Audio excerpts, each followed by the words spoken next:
Saya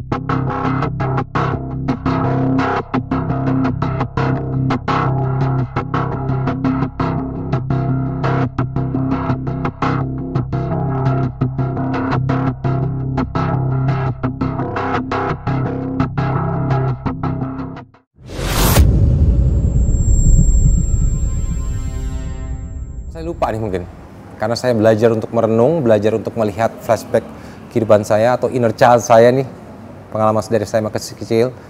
Oh iya, ini dia. Oh ini dia masalahnya. Oh ini dia. Oh kenapa saya akhirnya makin narkoba? Oh saya dulu seorang broken home. Jadi saya punya kekecewaan dalam diri saya gitu, yang saya tuh nggak bisa ungkapkan ke orang tua, sehingga akhirnya saya pendem gitu kan. Selamat siang. Halo guys, seluruh masyarakat Indonesia. Pada kesempatan hari ini saya kedatangan tamu yang luar biasa, Saudara Sandi Tumiwa, yang bersangkutan pernah terlibat narkoba.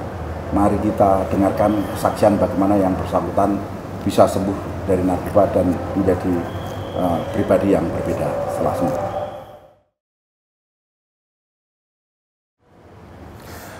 Iya, saya mengenal narkoba itu dari tahun 97 ya, zaman saya SMA.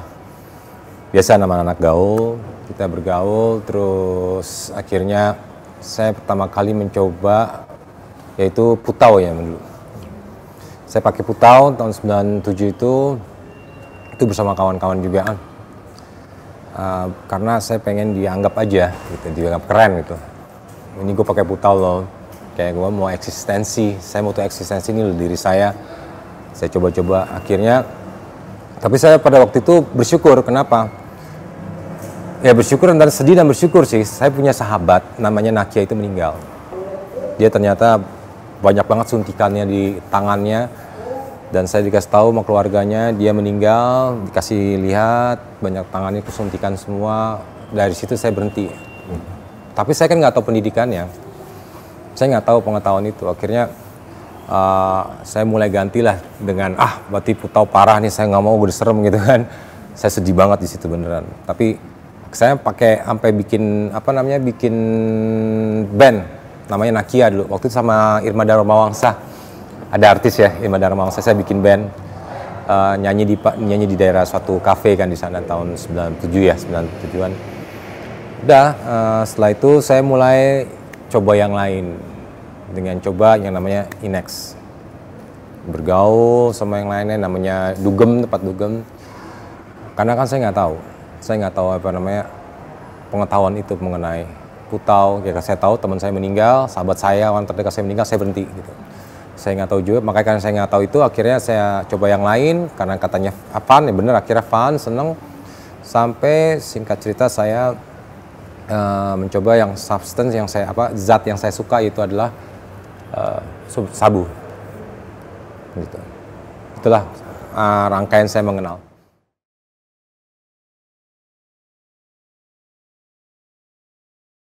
Awalnya nggak gampang, susah. Karena ya saya nggak tahu pertama kan, saya mau ngomong ke siapa. Saya mau polisi takut dulu. Apalagi sama BNN, saya takut dulu. Saya nggak ngerti soalnya. Saya kan yang ada saya itu kayak malah jadi menjauhkan diri dari semua gitu. Bahkan saya menutup diri dengan keluarga saya. Jadi saya nggak mengetahui diri saya itu seperti itu gitu. Bahkan saya akhirnya menyangkal diri saya seperti itu gitu. Enggak, gue baik-baik aja kok gitu. Gue baik-baik aja, gue masih bisa syuting, gue masih bisa kerja. Buktinya gue lihat dong kerjaan gue banyak ini. Tapi akhirnya ya udah, ya saya sih bersyukur ya dengan yang namanya hit the bottom.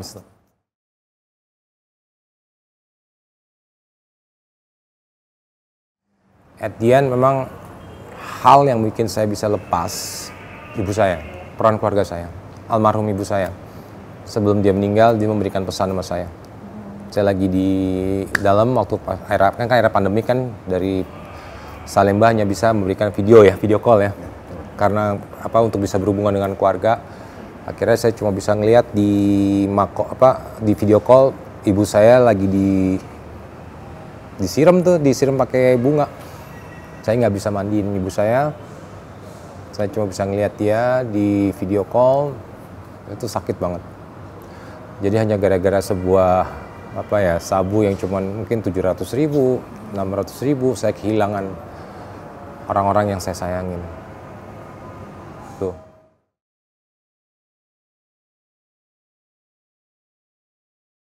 Ya, akhirnya waktu itu kan saya pas kan berkas saya waktu itu kan di Mahkamah Agung. Saya mendapatkan 127. Saya bersyukur.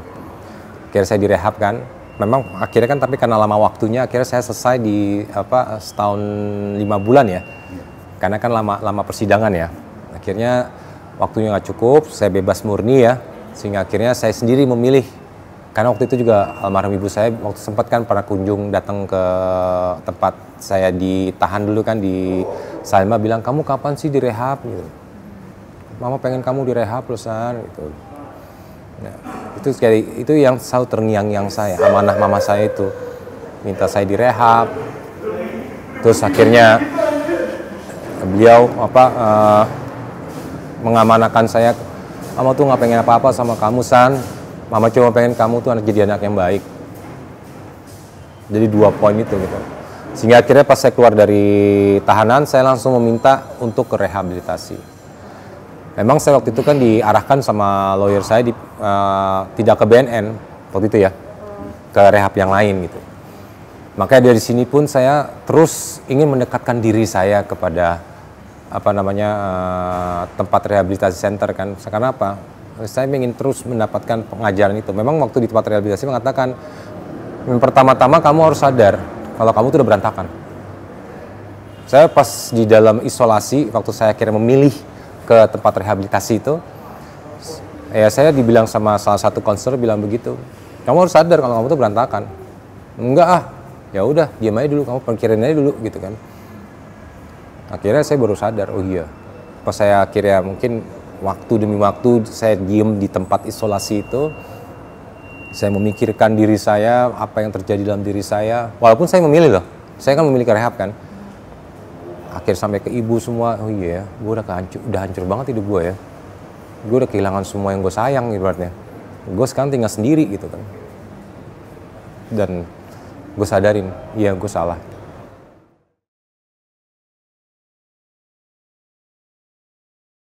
Ya intinya perbandingannya, ketika kamu make dan kamu nggak make, bagaimana? Karena kita kan denial, saya kan merasa denial, maksudnya nggak mungkin lah gue begini, enggak, gue masih bisa kerja, masih ini. Tapi kan secara langsung kalau kita ngeliat flashback belakang, apa yang kita dapat positifnya, apa yang kita dapat negatifnya kan. Ternyata yang saya sadarin dalam diri saya banyak banget negatifnya.